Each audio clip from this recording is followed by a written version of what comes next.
하나님의 사랑은 우리의 상상을 초월합니다.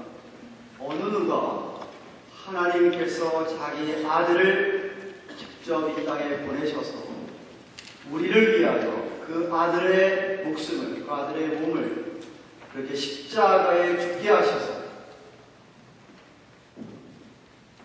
장사 지내게 하시고, 그리고 사흘 만에 부활하게 하시고, 승천하셔서 하나님 보좌 우편에 이렇게 안기하여 주신 예수 그리스도의 초림과 그리고 그의 대속의 죽음이나 그리고 부활이나 승천을 어느 인간이, 어느 사람이 감히 생각조차 했겠습니까? 정말 오묘한 하나님의 섭리, God's providence라고 생각합니다. 옛 엄청나게 귀하고 귀합니다. 그러나 구약에 나타나신 하나님의 사랑이 변하는 건 아닙니다. 우리에게 다가오는 하나님의 사랑을 제가 이야기하는 겁니다.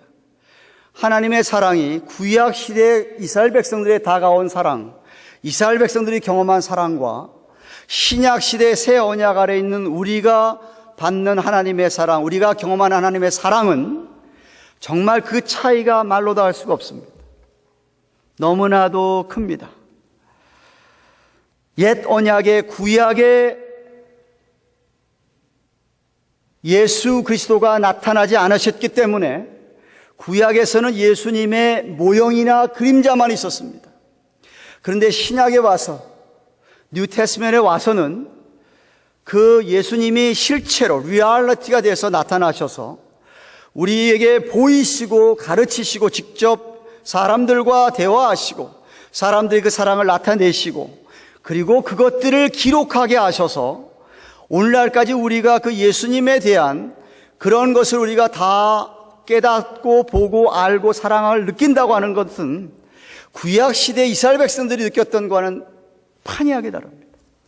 너무 차이가 납니다. 그렇기 때문에 구약의 성도들보다 오늘 우리 신약의 우리 새 언약 아래 있는 우리들이 훨씬 더 하나님을, 예수님을 잘 믿을 수가 있습니다. 훨씬 더 확신에 찬 신앙생활을 우리는 할 수가 있는 것이에요. 오늘 본문에서는 그 더 좋은 언약의 예수 그리스도가 어떤 분이었고 왜 새 언약이 더 좋은 언약이었는가를 말해주고 있습니다. 제일 처음 8장 1절의 시작을 이렇게 히브리 저자가 얘기합니다. 성경 보십시오. 이제 하는 말의 중요한 것은, 지금 저자가 강조를 하고 있습니다. 이제 하는 말의 중요한 것은 이러한 대제사장이 우리에게 있다 하는 것을 강조하고 있습니다. 이미 3장부터 챕터 3부터 시작을 해서 여태까지 계속해서 히브리 저자는 우리 예수님은 옛날의 구약의 대제사장들과는 너무 다른 분이다, 월등하고 탁월한 분인 것을 강조해 왔습니다. 그런 대제사장이 이제 정말 중요한 걸 여러분에게 이야기를 하는데 그 대제사장이 우리와 함께 있다라고 이야기를 합니다. 예수님이 이 자리에 함께 있습니다. 예수님이 여러분 안에 계십니다. 영으로 계십니다. 영으로. 보이지 아니하지만 우리와 함께 하신다고 하셨고 지금 정말 함께 하시는 거예요. 신앙생활이 뭐냐? 저와 여러분과 지금 함께하는 예수님을 내가 매일같이 만나고 매일같이 교제하고 주님과 함께 먹고 마시고 사는 것이, 이것이 신앙생활이에요. 오늘 성경이 예수님을 어떤 분이라고 이야기하고 있습니까? 1절 하반절을 보십시오. verse 1 하반절을 보시면 그가 하늘에서 위엄에 보좌 앉으셨으니 이야기한 다음에 이 귀한 예수님이 하늘에서 위엄의 보좌 우편에 앉았다. 여기 위엄, majesty, 위엄의 보좌의 우편에 앉았다. 우리가 사도신경 할 때마다 하나님 보좌 우편에 앉아 계신 예수님에 우리가 신앙을 고백합니다. 오늘도 예수님은 저 높고 높은 보좌 옆에서 온 세상 우주 만물을 절대 주권적으로 전능하신 능력으로 오늘도 다스리고 계시는 지존하신 분이라는 말씀입니다. 근데 그런 예수님이 그런 예수님이 1절 하반절에 뭘 얘기하고 있느냐 하면요, 그런 예수님이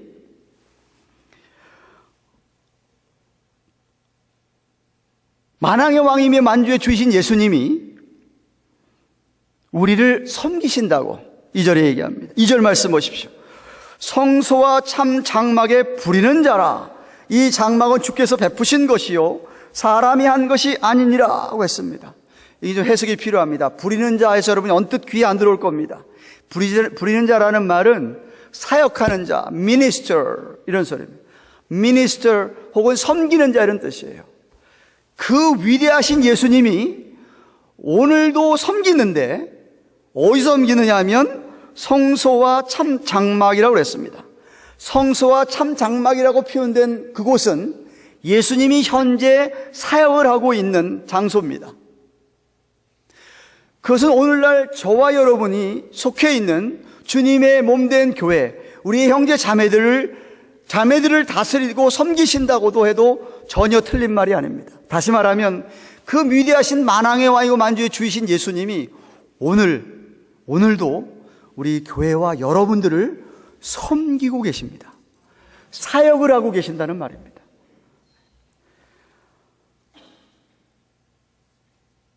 오늘도 예수님은 우리를 위해서 어떻게 섬기느냐? 여러분을 대신해서 중보 기도도 하고 계시고, 여러분이 필요한 거 보시면은 하나님께 구해서 여러분의 필요를 채워달라고 얘기하시고, 오늘도 여러분을 위해서 우리 예수님이 그렇게 중보 사역을 하고 계신다는 말씀이에요. 그러니 이 위대하신 지존하신 예수님이 우리와 함께 계시고 뿐만 아니라 우리를 오늘 섬기고 계신다고 하니까 우리가 이게 감사할 일이 아니라는 말입니다. 그러니까 우리가 감사해야 된다는 이야기죠.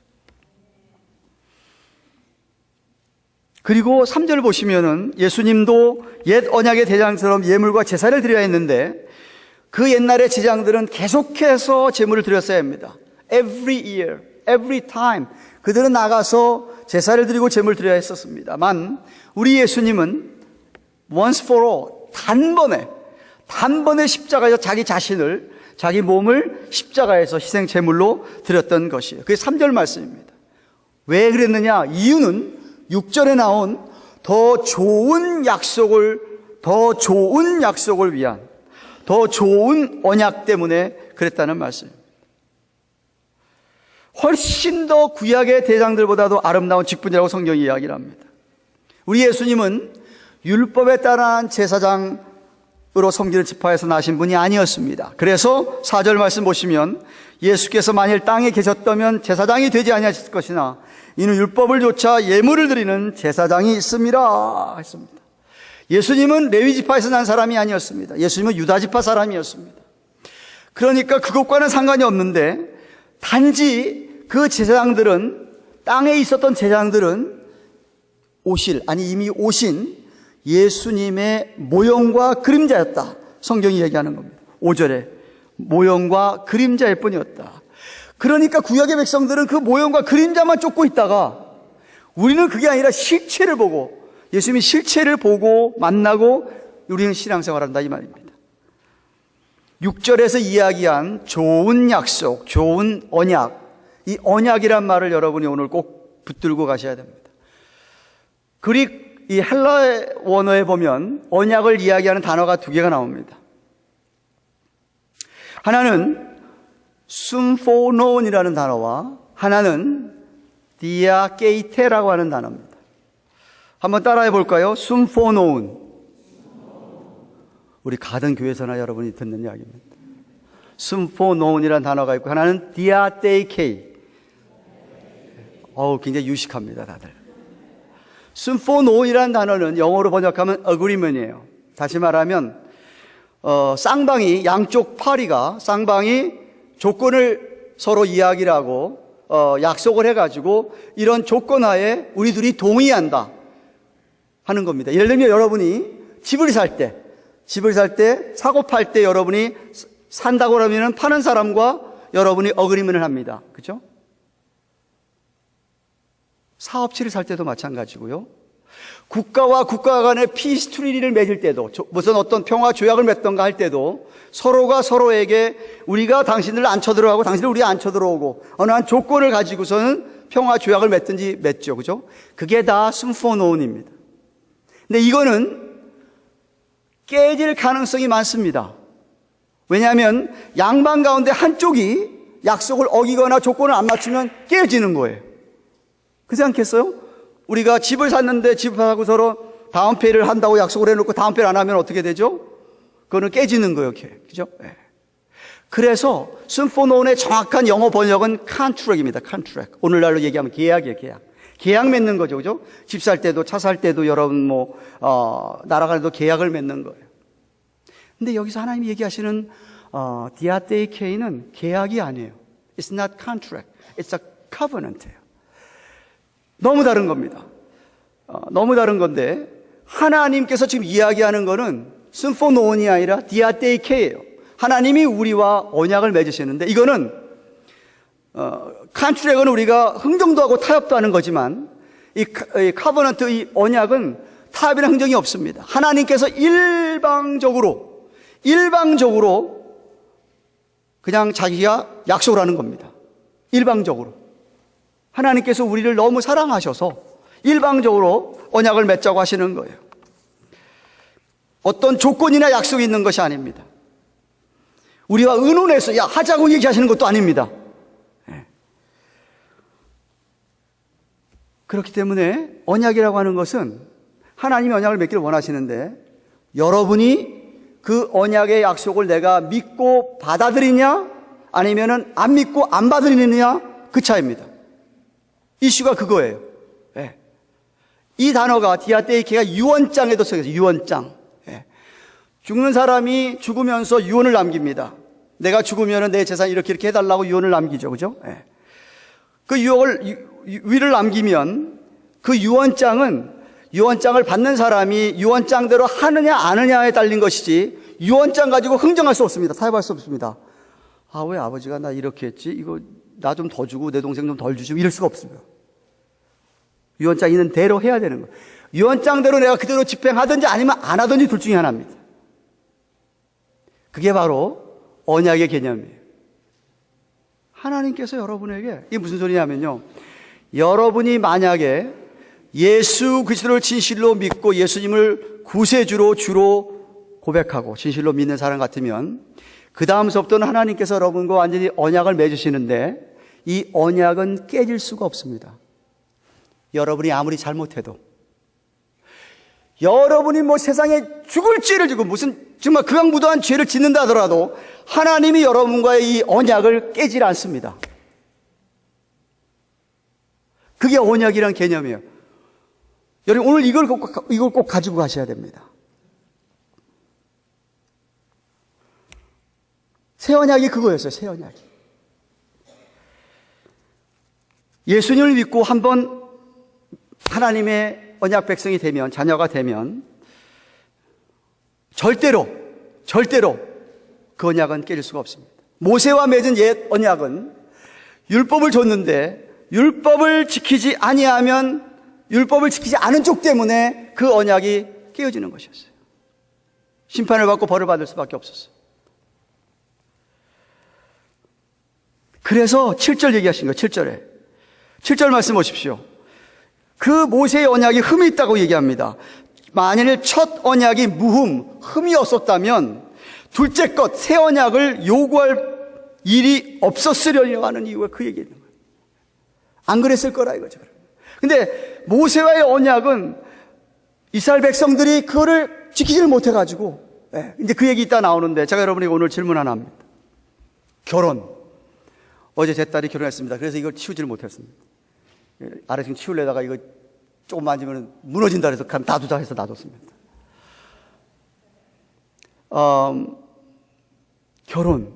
결혼은 계약입니까? 언약입니까? 안 믿는 사람, 믿지 않는 사람들에게는 얼마든지 그게 계약입니다. 무슨 얘기예요? 살다가 한쪽 편에서 싫어지면 끝내자. 끝나는 거예요. 남자나 여자, 남편 아내가 치링을 했어. 너 용서 못해. 그냥 헤어져야. 그러면 그냥 헤어지는 거예요. 그래서 얼마든지 끼어질 수 있고 파기될 수 있는 게 결혼 아닙니까? 세상 사람들 결혼 아닙니까? 근데 성경이 말하는 결혼은 그게 아니라는 거예요. 깰 수가 없어. 한쪽 편이 아무리 잘못해도 깰 수가 없는 게 언약이잖아요.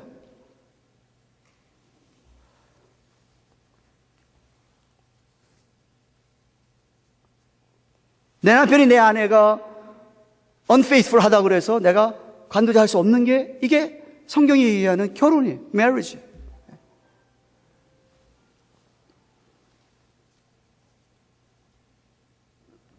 결혼에 관한 것은 정말 아무 조건 없이 하나님 아버지 앞에서 맹세하고 서약해서 언약관계를 맺고서는 사는 게 결혼이에요.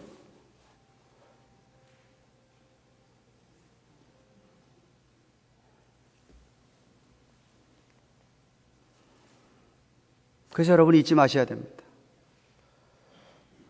여러분 언약이라는 개념을 꼭 가져가셔야 됩니다. 자, 히브리 저자가 6절에서 얘기한 더 좋은 약속으로 세우신 더 좋은 언약의 중보자 예수님을 얘기하면서 이제 8절 이하에 이미 오래전에 예레미야 선지자를 통하여서 주신 예언 가운데 새 언약을 얘기하신 것을 설명을 합니다. 인용하면서 그러면서 우리 하나님께서 우리에게 주신 새 언약을 주신 이유를 얘기합니다. 8절 9절 말씀입니다. 주께서 가라사대 볼지어다 날이 이르리니 내가 이스라엘 집과 유다 집으로 새 언약을 세우리라. 또 주께서 가라사대 내가 저희 열조들의 손을 잡고 애굽 땅에서 인도하던 날에 저희와 세운 언약과 같지 않으도다. 저희는 내 언약 안에 머물러 있지 않으므로 내가 저희를 돌아보지 아니하노라 그랬습니다. 여기 보세요. 이스라엘 사람들이 하나님의 놀라운 기적을 경험하고 10가지 재앙도 경험하고 출애굽을 했습니다. 홍해가 갈라지는 것도 경험했습니다. 야, 하나님이 이런 분이구나 정말 경험을 했습니다. 경험을 하고 난 다음에 광야에 들어섰습니다. 광야에 들어서 1년도 되지 않아서 하나님께서 모세를 부르셨습니다. 시내산으로. 그리고 모세와 함께 이스라엘 백성들과 하나님 사이에 언약을 맺었어요. 그게 바로 율법으로 맺은 모세의 언약입니다. 그건 조건이 있었습니다. 그 백성들이 율법을 지켜야만 하나님과 계속해서 언약관계 안에 있는 것이었습니다. 근데 그들이 버렸습니다. 율법을 따르지 않았습니다. 하나님이 가장 싫어하는 우상 숭배의 죄를 계속 범했습니다. 그 얘기하고 있는 거예요. 그 얘기. 저희가 내 언약 안에 머물러 있지 않기 때문에, 그렇기 때문에 아까 얘기한 7절에 무흠하지 않다고 얘기를 하는 거예요. 그런데 이제는 그런 조건이 없는 새 언약을 세우겠다고 얘기합니다. 이어서 새 언약의 내용을 특징들을 이야기하고 있는데, 옛 언약과 새 언약의 차이를 얘기하면서 단어가 지금 여기 나오는 새라는 단어가 굉장히 중요한 단어입니다. 아까 언약에도 제가 스ymphonon과 그 다음에 디아테이키 얘기했는데, 새라는 단어도 헬라에 보면 두 단어가 있습니다. 하나는 네오스고 하나는 카이노스입니다. 네오스는 시간상 새로운 거예요. 시간상 새로운 거. 예를 들면 이런 겁니다.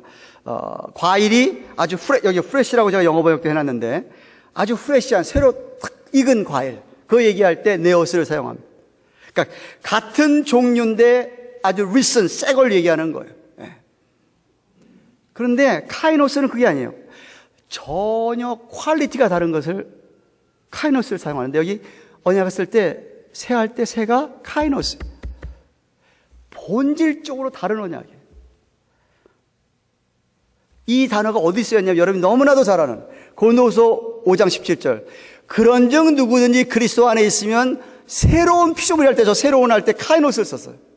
이전 것은 지나갔으니 보라 새 것이 되었도다. 그 새가 카이노스예요. 다시 말하면 저와 여러분이 예수를 믿잖아요. 본질적으로 다른 사람이 되는 거예요. 완전히 다른 사람이 되는 거예요. 겉이 다른 사람이 되는 게 아니라 속이, 네, 속이, 여러분의 인사이드 완전히 새 사람이 되는 거예요. 그래서 요한복음 3장에서 그것을 예수님 말씀하시기를 거듭난다는 표현을 썼어요. 새로 태어난다는 표현을 썼어요. 사람이 이렇게 있다가 새로 막 꾸미는 게 아니라 이건 완전히 새롭게 태어나는 거니까 이게 카이노스예요. 그러니까 이 새 언약이라는 게 완전히 사람이 새로워지는 걸 얘기하는 거예요. 속이, 속 사람이 완전히 달라지는 걸 얘기하는 거예요. 이 은혜가 새 언약을 받은 사람들의 은혜다 이거죠. 질적으로 다른 사람들입니다. 예.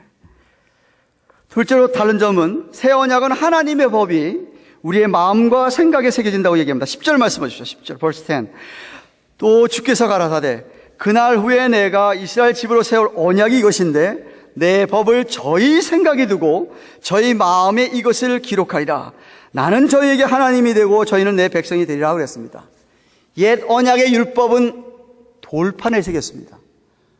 십계명 돌판. 모세 영화 보셨죠? 그죠? 할아버지 모세가 돌판 들고 있는 거 보셨습니까? 돌판에다 새겼어요. 할례를 육체에 행했어요.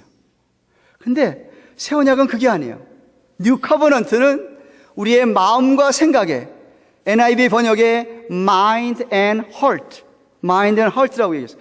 우리의 마음과 생각에 하나님이 돌을 새겼답니다. 여러분의 마음과 생각에 하나님의 돌을 새겨놨어요.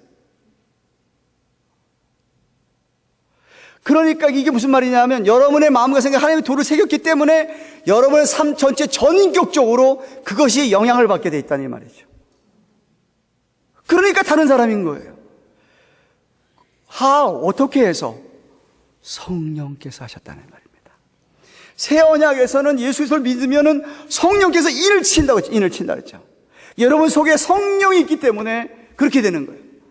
성령으로 말미암아, 이게 굉장히 중요한 이야기입니다. 이게 무슨 소리냐면요.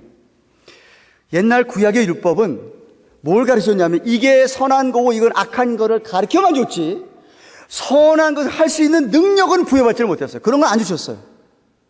근데 신약에서 우리 새 언약 안에 있는 우리들은 성령을 부어주셨기 때문에 얼마든지 우리는 어떤 게 옳고 그런 것만 아는 게 아니라 아는 것 끝나는 게 아니라 우리가 얼마든지 선한 일을 행할 수 있는 능력을 부여받았어요. 죄를 이길 수 있는 능력을 부여받았다 이 말이에요. 여러분 이걸 꼭 붙드셔야 돼. 구약시대 백성들의 그 능력이 임하지 않았어요. 임했더라도 가끔 왔다가 사라졌어요. 성령이 임했다가 사라졌어요. 사울왕이 처음에 임했었어요.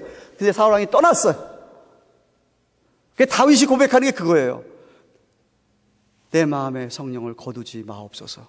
구약시대에는 성령이 임했다가 가만히 있는 게 아니라 떠났어요. 근데 신약시대는 그렇지 않아요. 성령이 한번 임하면 성령이 여러분 떠나는 법이 없어요. 우리 안에 계세요. 이 성령 때문에 우리가 죄를 이기고 이 성령 때문에 우리가 선한 일을 할 수 있는 능력을 부여받은 거라 이 말이에요. 그러니까 제발 제 앞에서 마음은 원인데 육신이 약해서 또 그랬습니다. 이런 얘기하지 마세요. 이런 얘기하지 마세요. 여러분 성령이 있기 때문에 얼마든지 이길 수 있어요. 얼마든지 좋은 일 할 수 있고 얼마든지 선한 일 할 수 있고 그거 자꾸 잊어버리니까 계속 짓고 나서 연약해졌다 이런 얘기 하시는데 얼마나 우리 주님 들으면 섭섭한지 몰라요. 이게 새 언약과 옛 언약의 큰 차이예요.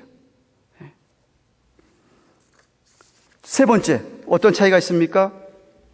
새 언약은 하나님께서 우리 하나님이 되고 우리가 하나님에 속한 백성들이 됩니다. 이게 무슨 얘기냐면 물론 구약 시대 때도 그 이스라엘 백성들이 하나님이었고 이스라엘 백성들이 저들의 백성이었습니다. 근데 새 언약에 들어와서는 이게 너무 진하고 너무 강하게 됐어요.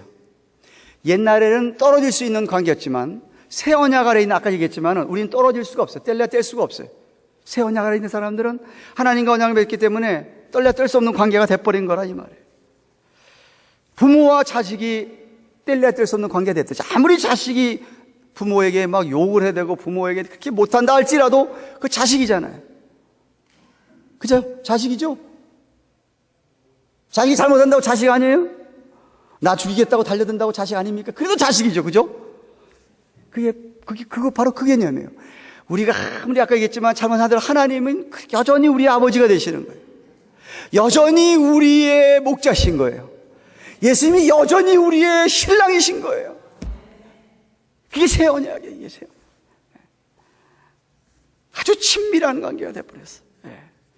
물론 이것도 성령의 도우심 때문에 그런 겁니다. 11절 말씀 보십시오. 그래서 얘기합니다. 또 각각 자기 나라 사람과 각각 자기 형제를 가르쳐 이르기를 주를 알라 하지 않을 것은 저희가 작은 자로부터 큰 자까지 다 나를 알게 된다라고 얘기합니다. 이게 무슨 소리냐면요, 뭐 제가 모든 사람이 다 구원받는다는 이야기 아닙니다. 그게 아니고 유니버셜리즘 얘기하는 거 아니고, 차별 없이 우리 주님의 복음 사랑은 백인종이건 흑인종이건 노란종이건, 뭐 노란종이라는 말 없나? 저 북한 동포든 뭐 미국 사람이든, 상관없이, 아무리 부자건 가난하건 상관없이, 뭐 많이 공부해서 박사가 몇 개 있는 사람이건 공부를 하다 못해 초등학교밖에 못 나온 사람이건 차별 없이 누구나 다 우리 주님을 알 수 있게 된다, 이 말입니다. 그 뜻을 얘기한 거예요. 신분의 차이를 넘어서, 민족과 이런 차이를 넘어서.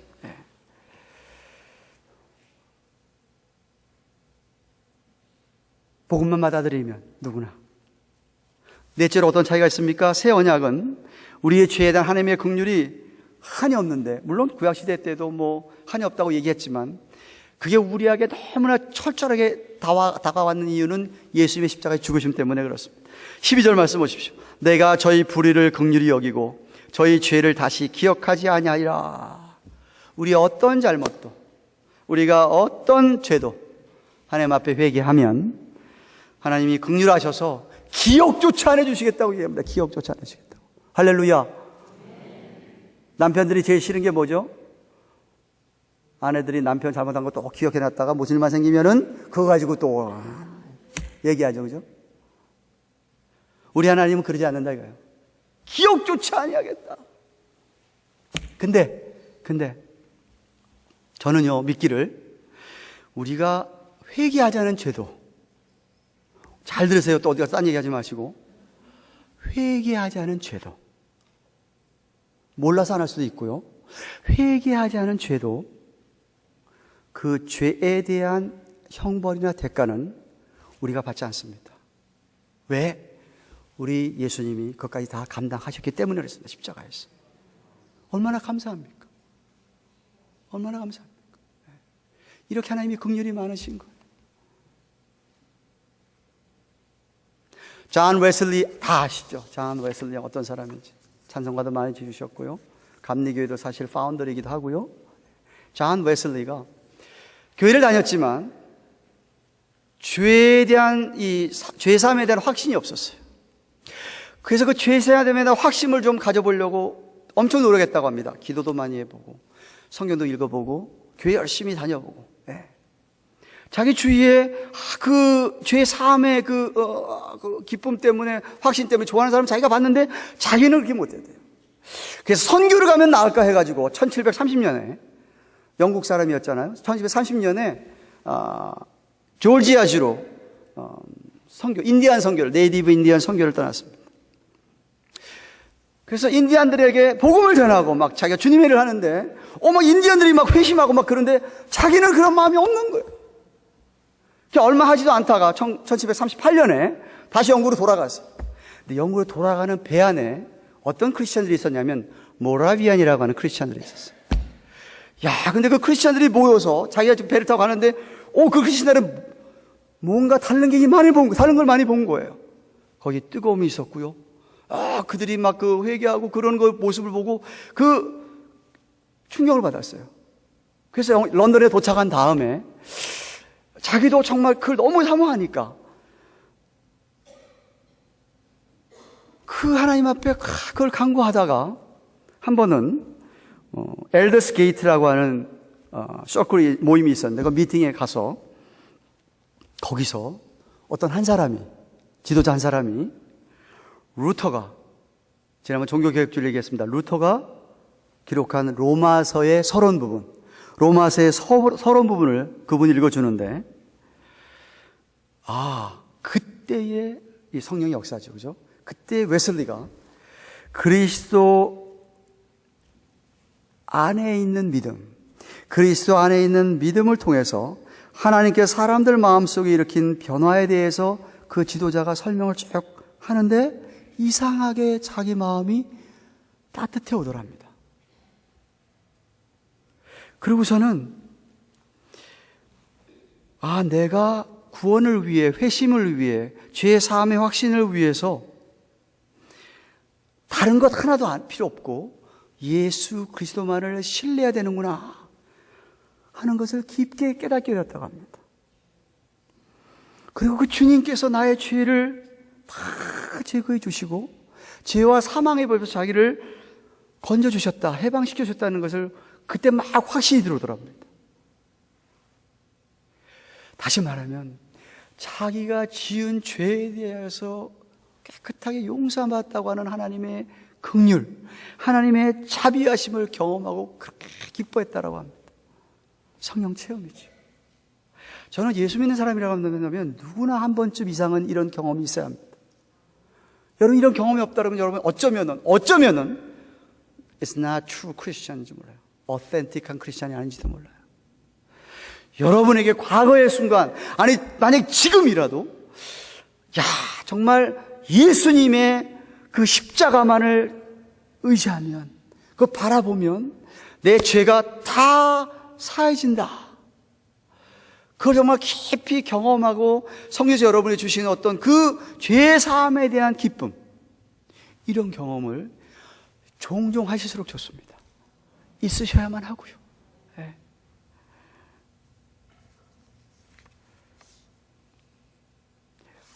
사랑하는 가든교회 교회 여러분, 옛 언약에서는, 옛 언약의 백성들이 하나님과 관계를 유지하려면 늘 율법 안에 거하였으면 했습니다.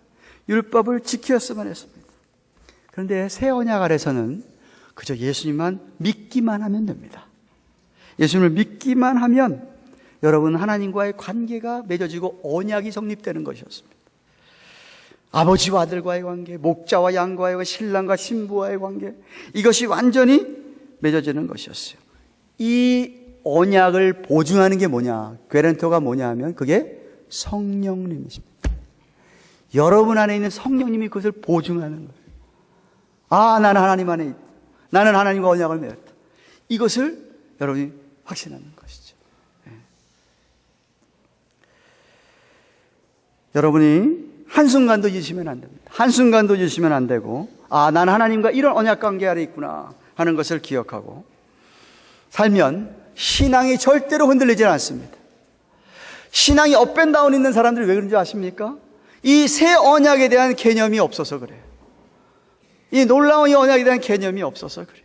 네. 그래서 만약에 여러분이 이 새 언약이라는 사실, 이 커버넌트라고 하는, 헬라어로 뭐라 그랬죠? 안타깝게도 디아 데이케이, 디아 데이케이, 그 개념만 잡고 있으면 여러분 신앙 흔들리지 않고요. 다시 한번 강조합니다. 내가 아무리 잘못해도 하나님은 여전히 여러분의 아버지십니다. 내가 정말 생각조차 할 수 없는, 상상을 초월할 정도로 큰 죄를 지어도 하나님은 여전히 여러분을 사랑하십니다. 결코 포기하는 법이 없으십니다. 물론 회개할 때까지 잠시 교제 끊어질 수는 있어요. 그러나 회개하면 다시 또 아름다운 교제가 회복이 되는 거예요. 무한한 용서와 사랑을 경험할 수 있습니다. 더 중요한 것, 여러분 안에 성령이 있기 때문에 하나님의 도가 여러분의 마음과 생각에 기록했기 때문에 He has written His way, His gospel in your heart and mind. You can win. You have a power. 능력이 좋습니다. 능력이 있어요. 얼마든지 여러분이 사탄을 이길 수가 있습니다. 얼마든지 여러분은 죄를 이길 수가 있고, 얼마든지 여러분은 이 땅에서 선한 일을 할 수가 있습니다. 그걸 잊지 마세요. 그거 잊지 마세요. 그것을 로마서 5장에서는 여긴다라고 하는 로기조마이라는 헬라어를 사용했어요. 내가, 하나님이 내게 주신 엄청난 은혜 때문에 내가 그걸 다 얼마든지 이길 수 있다. 제가 언제 얘기했습니다. 여러분의 은행에 $1,000,000가 있다 이거예요. 그럼 그 $1,000,000 갖고 쓰면 되는 거예요. 여기는 거예요. 그게 여기는 거예요. 내가 성령을 갖고 있지. 성령께서. 근데 이제 중요한 건 성령께서 여러분 일하려고 하실 때 여러분 자신을 yield 하셔야 돼요. 여러분 자신을 여러분의 자신의 자아를 내려놓으셔야 돼요. 성령의 역사를 하려는데 여러분 자꾸 고집을 피면 성령 역사를 못해요. 성령 역사를 하는데 자꾸 여러분 성령의 불을 끄는 사람이 있어. 자꾸만 찬물 끼얹는 사람이 있어. 그러면 성령 역사를 못해. 그러면 못 이기는 거예요. 사단을 못 이기는 거예요. 불타오르려고 할 때에 그 성령의 그 흐름을 따라서 여러분이 얼마든지 이길 수가 있는 거예요. 그게 가장 큰 차이입니다. 그걸 꼭 기억하시고 정말 여러분은 승리하는 삶이 되길 바랍니다. 한 주일 동안도 성령을 의지하고 살다가 I won, 내가 이겼다 이거지. 내가 이겼다. 그런 삶을 사는, 그런 신앙 사는 사람은 예배가요, 이게 너무 축복이고 기쁜 거예요. 하나님, 내가 힘들지만 이겼습니다. 앉아서. 그래, 그 찬양이 얼마나 힘이 있겠습니까? 맨날 졌습니다. 하나님 용서해 주세요. 그게 아니라 하나님, 내가 지문이 있는 것 같은데 이긴 부분도 있습니다. 하나님, 얼마나 기쁘십니까? 뿐만 아니라 중보자 예수님은 오늘도 여러분을 위해서 하나님 아버지 앞에 간구해 주시는 분입니다. 여러분 뭐가 필요한지를 아시고 오늘도 간구하시고, 여러분도 은혜의 보좌 앞에 담대히 나가서 구할 수 있다고 이미 보았습니다. 4장 16절에서. 그래서 여러분이 이러한 새 언약의 진리를 깨닫는다고 한다면 우리는 하나님께 감사할 수 있습니다. 언제나 어느 때나, 다음 주일이 추수감사 주일이지만 언제나 어느 때나 우리는 하나님께, 하나님 나를 위하여 해주신 그 놀라운 일들에 대하여 정말 감사합니다. 찬양합니다. 땡스기빙 데이만, 땡스기빙 선데이만이 아니라, 그래서 제가 이번엔 땡스기빙 선데이 캠페인을 여러분과 벌리려고 합니다. 하루만으로 끝나는 게 아니라 올해 말까지 우리 온 교우가, 온 교회가, 우리 온 가정이 그저 감사하는 올해 말까지 계속해서 하려고 합니다. 그리고 이 새 언약을, 개념을 갖고 있는 사람들은 하나님을 경외하게 됩니다. 하나님을 존중하게 되겠고요. 하나님을 사랑하게 되어 있습니다. 그래서 어떻게든지 하나님 말씀에 순종하고 살려고 하지요. 여러분, 그럼 우리 모두 다가 새 언약 아래 있게 되었음을 기억하고 그 언약 아래 내가 있다는 사실을 잊지 않고 그 은혜 아래 살게 되기를 주님의 이름으로 축원합니다. 기도하십시다.